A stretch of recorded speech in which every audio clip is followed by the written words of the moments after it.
Boa tarde a todos, boa tarde a todas.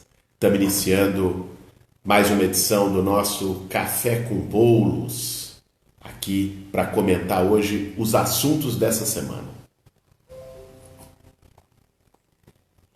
Essa a primeira semana após a eleição do Jair Bolsonaro como presidente da República no último domingo, e uma semana, enfim, de 4 dias cheias de acontecimentos fundamentais para a República e que merecem a nossa consideração. Hoje mesmo foi um dia em que o juiz Sérgio Moro aceitou o convite do Jair Bolsonaro para ser ministro da Justiça do seu governo. Vamos começar o nosso Café com Bolos hoje comentando essa nomeação do juiz Sérgio Moro para ministro da Justiça. Em primeiro lugar, veja, o Jair Bolsonaro foi eleito presidente.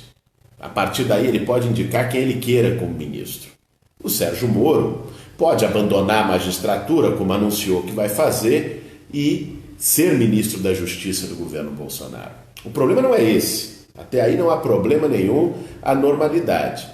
O problema é que o juiz Sérgio Moro foi responsável direto pela condenação do ex-presidente Lula, que teve um papel decisivo no processo eleitoral. Lula liderava as pesquisas, até ser impedido de participar das eleições, foi preso por determinação do juiz Sérgio Moro, ou seja, o Moro interferiu diretamente no resultado do processo eleitoral a partir da sua atuação como juiz, e uma atuação profundamente questionada em vários aspectos, sobre falta de provas em relação ao processo do Lula, uma condenação política, uma condenação com viés eleitoral. E agora, ao aceitar a nomeação para ministro da Justiça do governo Bolsonaro, que ganha as eleições após a retirada do Lula, o Moro se torna beneficiário da sua própria ação, beneficiário direto da condenação do ex-presidente Lula e da sua retirada do processo eleitoral. É aí que está a questão. Veja, que um juiz queira abandonar a magistratura para se tornar político, isso já aconteceu inúmeras outras vezes. O problema não é esse. O problema é esse vínculo político do Moro com o próprio processo eleitoral que determinou a eleição do Bolsonaro, e mais do que isso. O Moro, nós sabemos, fez política com a toga nos últimos anos. Não foi agora que ele saiu, está pendurando a toga para começar a fazer política. Fez política com a toga e isso interviu diretamente nas eleições, no processo democrático, na própria eleição do Jair Bolsonaro e, consequentemente, na sua nomeação como ministro da Justiça. É por isso que está dando um enorme rebuliço a nomeação de Sérgio Moro como ministro da Justiça. É importante que a gente considere aqui também duas outras coisas. Uma delas tem circulado amplamente nas redes sociais, uma entrevista do juiz Sérgio Moro no final de 2016, dizendo que jamais entraria para a política, né? Que essa não era a atuação dele, que o ramo dele era o judiciário. Pois bem, contradisse essa informação e essa entrevista. A outra é como é que o Moro vai se comportar como ministro da Justiça diante de denúncias que existem contra pessoas que também devem ser seus colegas de ministério no governo Bolsonaro. Uma delas, o Onyx Lorenzoni, que está indicado como futuro ministro da Casa Civil, réu confesso, né? Assim, já confessou ter praticado Caixa 2, que o Moro disse que era um crime gravíssimo. Então, como é que vai ser essa convivência no meio de tanta incoerência? Isso é algo que o país terá que assistir. Agora é evidente que a nomeação do Moro como ministro da Justiça do Bolsonaro coloca em suspeição, né, o seu trabalho, uma suspeição em relação à vinculação política, à orientação política, tantas vezes já levantada por fotografias, por participação em eventos, pela sua própria atuação judicial, que frequentemente não tratou na mesma medida os mesmos pesos, né? É difícil ver, não há um único tucano que tenha sido condenado pelo juiz Sérgio Moro. Pois bem, então por isso está dando tanta polêmica a nomeação do Moro como ministro da Justiça do Bolsonaro. Não se trata aqui do Bolsonaro não ter direito de indicar os seus ministros, do Moro não ter direito de deixar a magistratura. Se trata aqui de todos esses vínculos políticos e da suspeita que isso levanta sobre a atuação do Moro como magistrado na condenação do Lula, sobretudo, que interveio diretamente no processo eleitoral. Mas essa semana, primeira semana também após a eleição do Bolsonaro, foi recheada de outros fatos que nós precisamos comentar aqui. Um deles um fato muito grave. O discurso de criminalização dos movimentos sociais e das lutas sociais que o Bolsonaro utilizou durante a campanha, ele manteve após eleito. Esse discurso ofensivo de afronta à organização dos movimentos, de afronta às oposições ao direito de manifestação, ele manteve já como presidente eleito, em entrevista que deu à Record. A Record, aliás, virou uma coisa impressionante, é quase um diário oficial na televisão, o nível de bajulação que a Record está fazendo em relação ao Jair Bolsonaro, depois de ter, através da Igreja Universal, sua associada, ter participado diretamente da eleição do Bolsonaro, ter dado um apoio direto, agora se tornou a emissora oficial do Jair Bolsonaro, do futuro governo Jair Bolsonaro. É impressionante o papel lamentável do ponto de vista de imprensa que está sendo prestado pela TV Record. Agora, ele disse na Record que o MST, o MTST seriam tratados como terroristas, que ele não admitia a luta por moradia e a luta por terra no campo. Nos atacou posteriormente, no Jornal Nacional mencionou a mim pessoalmente, atacando, remontando novamente a uma distorção absurda que fizeram de uma fala, dizendo que eu iria ocupar a casa do Jair Bolsonaro. Qualquer pessoa que assistiu aquele discurso, que estava lá naquele momento, ou que viu depois pelas redes ou pela televisão, viu que não se tratava disso, se tratou de um grito que as pessoas puxaram e que foi respondido ironicamente, até porque o MTST jamais ocupou a casa de nenhuma pessoa, a casa onde qualquer pessoa more, ocupa terrenos, prédios abandonados há muito tempo, em situação ilegal, sem cumprir função social. É o caso do MST também, na luta por reforma agrária no campo. E eles tentaram fazer uma votação expressa para agradar o Jair Bolsonaro no Senado Federal, numa comissão da CCJ do Senado, sobre um projeto que alteraria a lei antiterrorismo, uma lei que já na época, aprovada pela Dilma, que nós criticamos duramente, porque abria essa brecha para a criminalização dos movimentos sociais, mas tinha um dispositivo dizendo que ela não se aplicaria então a movimentos. Então eles estão querendo revogar o veto que foi dado a esse dispositivo para aplicar a lei antiterrorista a movimento. Quer dizer, os movimentos sociais devem ser enquadrados como terroristas. O texto que está na alteração é uma coisa bizarra, qualquer tentativa de coação aos governos por razão política. Então, se alguém faz uma manifestação e vai para a porta de um palácio ou de um governo, isso pode ser entendido como uma coação ao governo por razão política, e as pessoas que estão lá serem enquadradas como terrorismo. A porta que isso abre ao ataque à liberdade de manifestação no Brasil, ao ataque à Constituição, é uma coisa brutal, é uma coisa vergonhosa. Então, é preciso estar muito alerta, muito atento, e esse ódio que o Bolsonaro continua mantendo nos seus discursos começa a ter manifestações práticas. Para além das agressões que nós vimos durante o próprio processo eleitoral, de várias formas de violência, ontem, por exemplo, um acampamento rural do Movimento Sem Terra, de pessoas que estavam lá lutando por terra, querendo trabalhar na terra, foi incendiado, foi atacado com fogo e incendiado, ao que parece, por jagunços no estado do Ceará. É uma situação muito grave, porque quando o discurso de ódio vem de cima, quando ele vem de alguém que tem autoridade por ter sido eleito presidente da República, e estimula esse discurso, ele chega embaixo como um salvo-conduto, como uma liberação à irresponsabilidade, aos ataques covardes, à barbárie, a fazer justiça com as próprias mãos, a todo tipo de violência.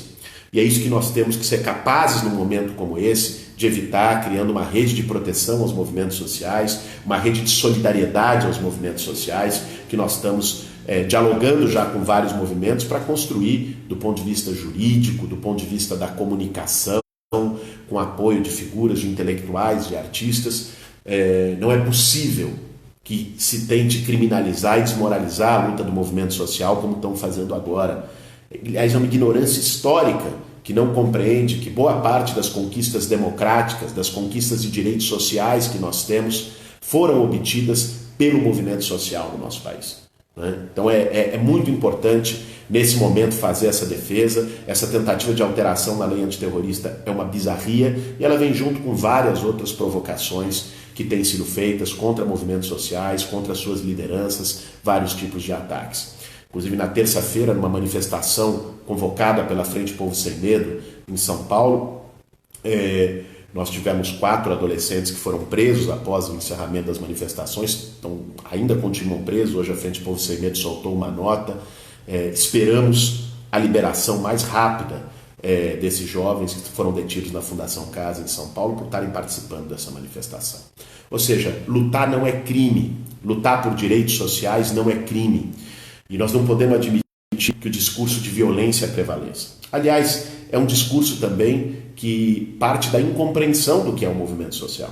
O movimento social, a luta por moradia, a luta por terra, não existe porque um líder resolveu fazer. O MTST não existe porque eu ou qualquer outra liderança da luta por moradia no país resolveu e decidiu que ele aconteceria. Existe porque tem mais de 6 milhões de famílias sem casa no Brasil, que todo fim do mês tem que escolher entre pagar aluguel e comprar o leite da criança, que moram de favor na casa de alguém sofrendo humilhações, que moram numa área de risco, numa encosta. E não é gente vagabunda não, como se gosta tanto de dizer nos comentários de internet. É gente que trabalhou a vida toda. Conheci tantas pessoas no movimento, com 60, 70 anos de idade, trabalhando desde a adolescência e que não tiveram oportunidade de adquirir uma casa e que estão numa situação precária pela desigualdade do nosso país, pelos baixos salários do nosso país, pela dificuldade que é financiar uma casa própria com juros exorbitantes, com condições de crédito que não são acessíveis para todos. Essa é a realidade brasileira. Então, a luta por moradia, ela existe porque tem direitos que são negados, assim como a luta pela terra. Não é com decreto, não é com lei, não é com violência, não é com força que vai se acabar com essa luta. É importante que isso seja reafirmado e nós estamos alertas, vigilantes, para não deixar que se aprove uma lei como essa que busca qualificar o movimento social como terrorismo. É lamentável que o Jair Bolsonaro, depois de eleito, ao invés de buscar dialogar com a sociedade, com os problemas sociais, age de uma maneira truculenta, querendo enquadrar, prender, violentar, atacar aqueles que fazem luta. Pois bem, aqui muita gente entrando, Ilga Iwinikis, muita gente aqui, Carilane, Igor Cirino, muita gente, enfim, comentando aqui, além evidentemente dos contumazes apoiadores do Bolsonaro, são frequentadores assíduos dessa nossa página. A gente agradece pelo prestígio de todos os apoiadores do Bolsonaro, os bolsominions que seguem aqui comentando as nossas páginas, vindo para as nossas postagens. O debate democrático sempre é bom e aqueles que não vêm com fake news, aqueles que não vêm com ódio, com agressão e que venham querendo debater, são sempre muito bem-vindos. Agora, um outro ponto que eu quero tratar aqui hoje nesse nosso Café com Bolos diz respeito a o que fazer diante dessa situação. Veja, o Jair Bolsonaro foi eleito presidente da República no domingo. Isso foi uma derrota para um projeto daqueles que defendem mais direitos, ampliação da democracia, mais participação popular. Agora, ele está eleito. O fato dele ter sido eleito presidente, é importante que se diga, não quer dizer que ele pode tudo.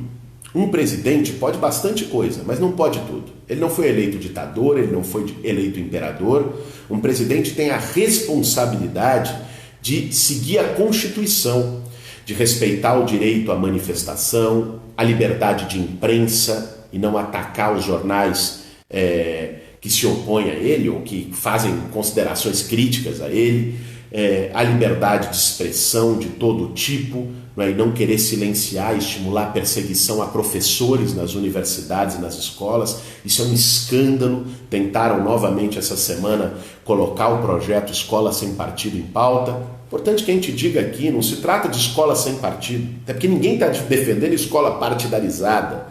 Se trata de escola sem censura, escola sem mordaça, escola com pensamento crítico, com liberdade de opinião, com autonomia para o trabalho dos professores.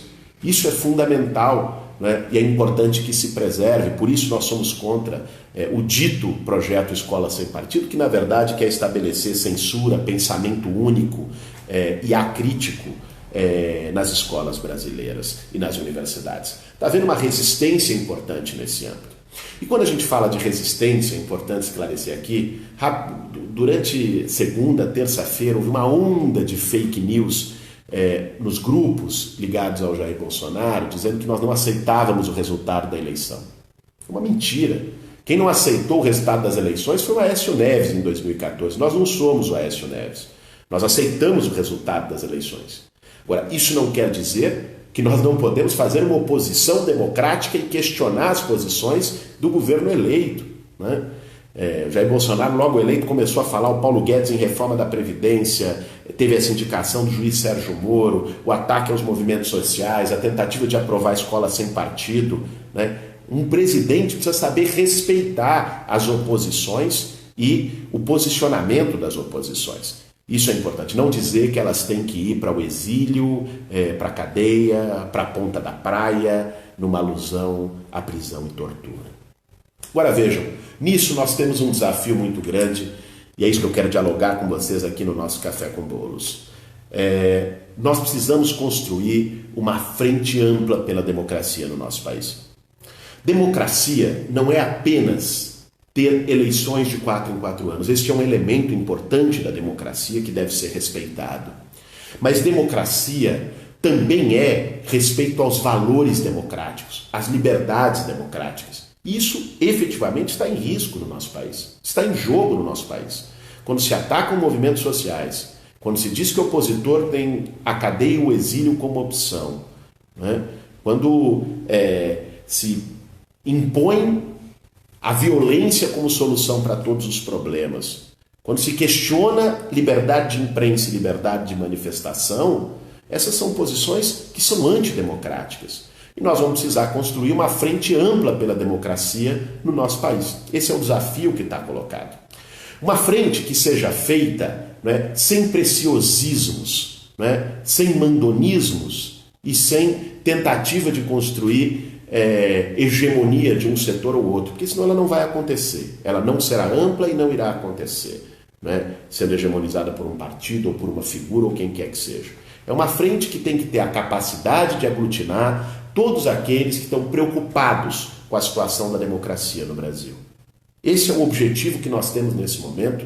Nós estamos contribuindo na construção de uma frente como essa, uma frente que envolva partidos, lideranças políticas, movimentos sociais, figuras públicas, juristas, artistas, intelectuais, uma frente que seja um elemento garantidor da democracia brasileira diante de ameaças que estão colocadas por declarações, por posicionamentos, não apenas de Jair Bolsonaro, do seu entorno, de seguidores. É muito importante que a gente consiga preservar um ambiente democrático no país, o respeito às oposições, o respeito à luta social por direitos, o respeito às liberdades democráticas. Para isso nós temos que estar juntos, sem medo.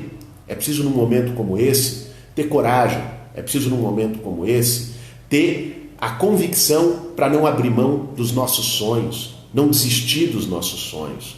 Existem hoje no Brasil nuvens de violência, nuvens de intolerância, nuvens de preconceito. Essas nuvens vão passar em algum momento, né? E é preciso estar aqui de maneira firme, corajosa, com muita serenidade, mas também sem medo, resistindo aos ataques que podem vir e ao mesmo tempo defendendo a nossa democracia, defendendo de maneira intransigente e firme os valores e as liberdades democráticas. É isso que está na ordem do dia nesse momento. Nós vamos construir essa iniciativa pela frente ampla, pela democracia no Brasil e ao mesmo tempo seguir nas ruas, seguir nas lutas sociais, defendendo os nossos direitos, defendendo a legitimidade e a importância do movimento social para a democracia brasileira e para a luta por direitos sociais. É isso aí, gente. Estamos aqui encerrando mais uma edição do nosso Café com Bolos. Vai haver amanhã um feriado prolongado no país, um momento importante para a gente refletir sobre esta situação política, renovar as energias e seguir com muita resistência, com muita coragem para enfrentar os dias que virão. E sempre estaremos aqui como na resistência, estimulando a organização pela democracia, viajando pelo país, conversando com os estudantes e com a juventude nas universidades, organizando manifestações de rua pelos nossos direitos e pelas nossas liberdades, defendendo o movimento social. E semana que vem vamos estar novamente aqui continuando o diálogo com vocês através do nosso Café com Bolos. Siga a gente pelas redes, siga apoiando o movimento social. Mais um recado importante aqui, a campanha de financiamento coletivo do Movimento dos Trabalhadores Sem Teto, mais do que nunca, precisa do seu apoio, precisa da sua contribuição e da sua ajuda para seguir tocando a luta por direitos sociais, por dignidade e por democracia no Brasil. Entre lá, tem o link aí na nossa página, catarse/MTST, catarse/MTST, colabore, contribua com cada um como possa, para ajudar a garantir que essa luta continue. E ao mesmo tempo, vamos seguir firmes, vigilantes, resistentes, acompanhando essa pauta no Congresso de tentativa de criminalização, de tentativa de aprovação do Escola com Mordaça, como essa, e apoiando as lutas de resistência, as lutas democráticas pelo país e nas próximas semanas consolidar essa mais do que necessária frente ampla pela democracia. É isso aí, uma boa tarde a todos e todas, bom feriado, bom fim de semana. Seguimos juntos, sem medo, com firmeza, com coragem. Ninguém solta a mão de ninguém. Vamos nessa, gente. Até mais.